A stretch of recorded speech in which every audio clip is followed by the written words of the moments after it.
Hello foodies, welcome to Vismai food. ఇవాల్టి special eggless milk cake. Butter milk flavour తో smooth గా వెనలా జారిపోతుంది ఈ కేక్ మాత్రం.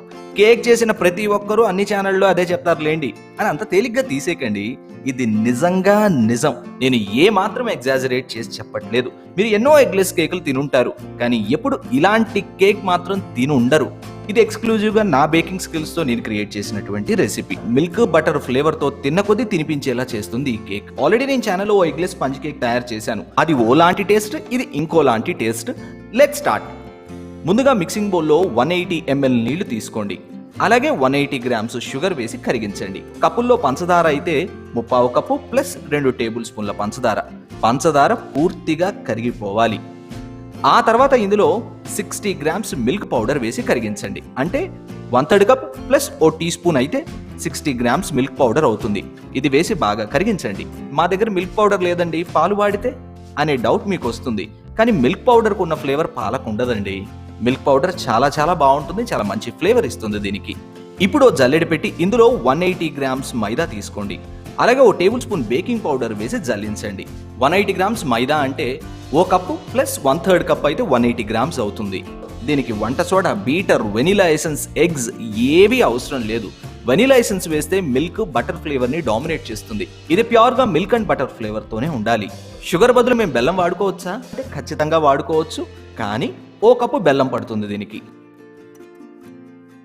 ఇందులో 180 గ్రామ్స్ కరిగించినటువంటి బటర్ వేసుకోండి.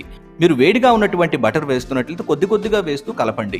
చల్లటిదైతే ఒకటేసారి పోసి మీరు కలుపుకోవచ్చు. ఒకవేళ మీ దగ్గర బటర్ లేదనుకోండి, నెయ్యి వాడుకోండి, ఆయిల్ కూడా వాడుకోవచ్చు. బట్ నేను చెప్పినటువంటి బెస్ట్ అరోమా అయితే రాదు. పాలు వెన్న కలిసి బేక్ అయితే వచ్చే అరోమా నెక్స్ట్ లెవెల్లో ఉంటుందండి.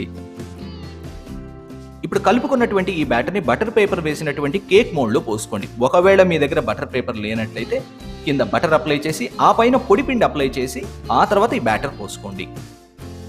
ఇప్పుడు 1/4 కప్ మిక్స్డ్ డ్రై ఫ్రూట్స్ మీరు ఏవైనా తీసుకోవచ్చు. కాజు, పిస్తా, టూటీ ఫ్రూటీ ఇలా ఏవైనా. ఇందులో ఓ టీ స్పూన్ మైదా వేసి బాగా కలిపి పైన చల్లుకోండి. మైదా కలపకపోతే అడుక్కు వెళ్ళిపోతాయి.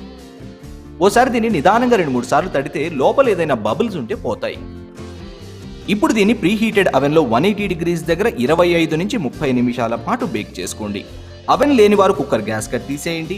మూత పెట్టి హై ఫ్లేమ్ మీద 10 నిమిషాల పాటు హీట్ చేయండి.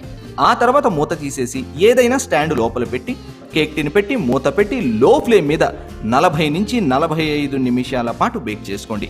40-45 నిమిషాలు లేదా 25 నిమిషాలు అవెన్లో అని అనడం కంటే మీరు ఎప్పుడు కేక్ని పుల్లగుచ్చి చూసి చెక్ చేసి మాత్రమే బయటికి తీయాలి. ఆ తర్వాత పూర్తిగా చల్లార్చి కట్ చేయాలి. చూడండి ఎంత స్పంజీగా ఉందో. నేను ఏ మాత్రం ఎగ్జాజరేట్ చేసి చెప్పడం లేదు. ఇది బ్యూటిఫుల్ ఫ్లేవర్తో తిన్న కొద్దీ తినేలా చేస్తుంది. మీరు తప్పక ట్రై చేసి మీకు ఎలా కుదిరిందో ఖచ్చితంగా ఆ పిక్ని విస్మయ్ ఫుడ్ ఇన్స్టాగ్రామ్లో పోస్ట్ చేయండి. అలాగే మీరు విస్మయ్ ఫుడ్.com వెబ్సైట్ విజిట్ చేయడం అస్సలు మర్చిపోకండి.